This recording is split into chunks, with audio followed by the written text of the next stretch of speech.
नमस्कार दोस्तों, स्वागत है आपका हमारे चैनल इंडियन डिफेंस एनालिसिस में, जहां हम डिफेंस और विदेश नीति से जुड़ी हर बड़ी खबरों का विश्लेषण करते हैं। MMRCA 2.0 या medium multi role combat aircraft 2.0 आज के डेट में एक सबसे बड़ी पहेली बनकर रह गई है। इसके लिए RFI यानी रिक्वेस्ट फॉर इंफॉर्मेशन को अप्रैल 2018 में इशू किया गया था, यानी आज से लगभग 3 साल पहले, और अभी भी इसको लेकर कोई पक्की खबर नहीं है। इंडियन डिफेंस मिनिस्ट्री और इंडियन एयरफोर्स इसको लेकर आगे बढ़ने वाली है या नहीं, इस पर भी अभी सवालिया निशान बना हुआ है। ये समस्या हमेशा से डिफेंस प्रोक्योरमेंट को लेकर भारत में बनी रही है, जहां हम सालों क्या दशकों लगा देते हैं किसी भी डील को फाइनलाइज करने में। डिफेंस से जुड़ी कोई भी प्रोक्योरमेंट क्विक और ब्यूरोक्रेसी फ्री होनी चाहिए। भारत के पूर्व डिफेंस मिनिस्ट्री स्वर्गीय मनोहर पारिकर ने इस प्रॉब्लम को समझा और इस दिशा में काफ़ी कुछ काम भी किया, पर हमारा दुर्भाग्य है कि वो आज हमारे बीच नहीं है। आज के इस वीडियो में हम सबसे पहले MMRCA 2.0 और इंडियन एयरफोर्स के एग्जैक्ट रिक्वायरमेंट को समझने की कोशिश करते हैं। इसके बाद हम बात करेंगे इसके रेलेवेंस की, क्या हमें MMRCA 2.0 की ज़रूरत है या नहीं।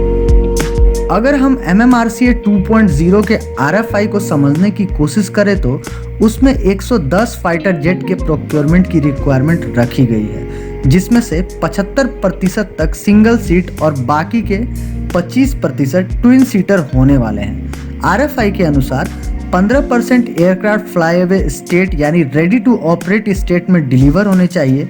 बाकी के 85% को मेक इन इंडिया के अंतर्गत इंडियन स्ट्रेटेजिक पार्टनर के साथ डेवलप और बिल्ड किया जाएगा।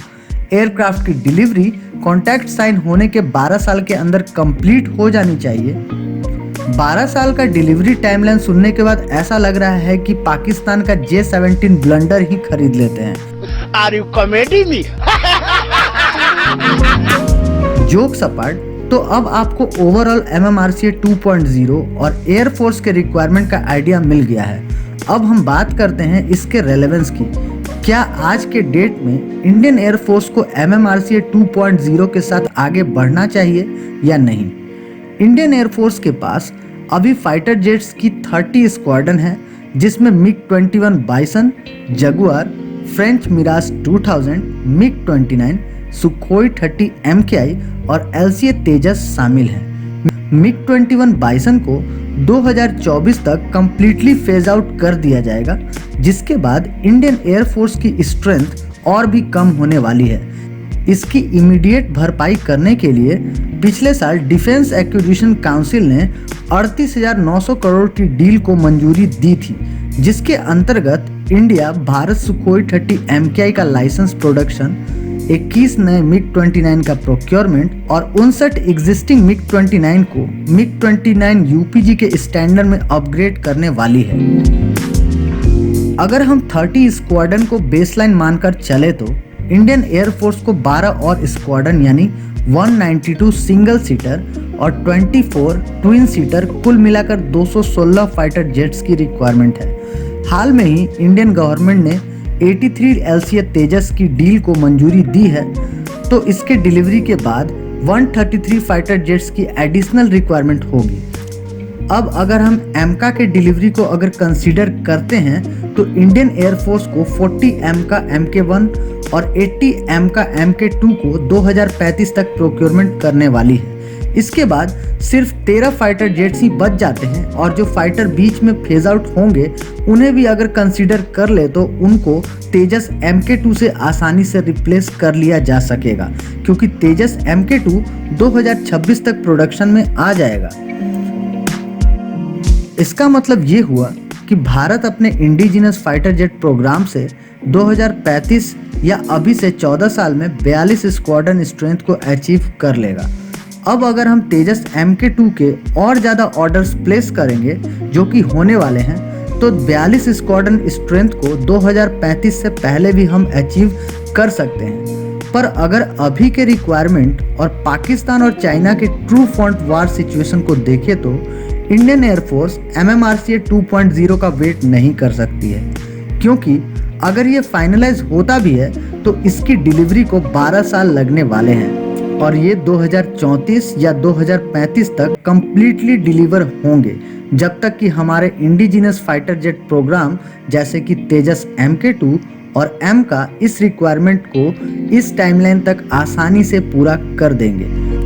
तो इमीडिएट थ्रेट से निपटने के लिए इंडियन एयरफोर्स को 36 और राफेल्स को ऑर्डर करना चाहिए और ऐसा लग भी रहा है कि यही होने वाला है। ये राफेल जेट पहले वाले डील से सस्ते होने वाले हैं क्योंकि इंडिया इससे जुड़ी वन टाइम इन्वेस्टमेंट पहले ही कर चुका है, जिसमें कि pilot training, Indian air force specific enhancement, infrastructure development और वेपन पैकेज इंक्लूड हैं।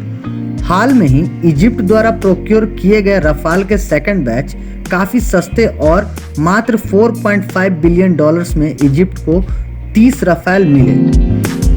तो जब हम वन टाइम इन्वेस्टमेंट पहले से ही कर चुके हैं तो 36 और सस्ते राफेल लेना एक लॉजिकल डिसीजन होगा, क्योंकि ये ना सिर्फ इंडियन एयरफोर्स के स्ट्रेंथ को तुरंत ही बूस्ट करेगा बल्कि इंडिया को टू फ्रंट वार के लिए भी प्रिपेयर कर देगा। आज इंडियन सबकॉन्टिनेंट में राफेल से बेहतरीन कोई भी नहीं है। इसका जवाब ना चाइना के पास है और ना ही पाकिस्तान के पास। इनफैक्ट राफेल का न्यू इम्प्रूव्ड वर्जन F4 भी आ गया है और इंडियन एयरफोर्स के पास इसको प्रोक्योर करने का एक मौका भी है। संक्षिप्त में बात करें तो इंडियन एयरफोर्स को MMRCA 2.0 को स्क्रैप करते हुए 36 राफेल को प्रोक्योर करना चाहिए। साथ ही इंडिया के इंडिजिनस फाइटर जेट प्रोग्राम जैसे कि तेजस MK2 और M पर फोकस करना होगा और ये इंश्योर करना होगा कि इन्हें टाइमली फंड मिलती रहे। इंडिया को अगर वर्ल्ड पावर बनना है तो डिफेंस सेक्टर में आत्मनिर्भर बनना पड़ेगा। आपको हमारा ये वीडियो अच्छा लगा हो तो इसे लाइक और शेयर जरूर करें। अगर आप हमारे चैनल पर नए हों तो चैनल को सब्सक्राइब करने के साथ साथ बेल आइकन को दबाना ना भूलें। साथ ही आप हमसे फेसबुक और ट्विटर पर जुड़ सकते हैं, उसका लिंक डिस्क्रिप्शन बॉक्स में मौजूद है। अगर आपको वीडियो पसंद नहीं आया हो तो कमेंट बॉक्स में कमेंट करके कारण जरूर बताएं, ताकि अगली बार हम वीडियो को और भी अच्छे तरीके से आपके सामने रख सकें। जल्द ही मिलते हैं अगले वीडियो में। जय हिंद की सेना।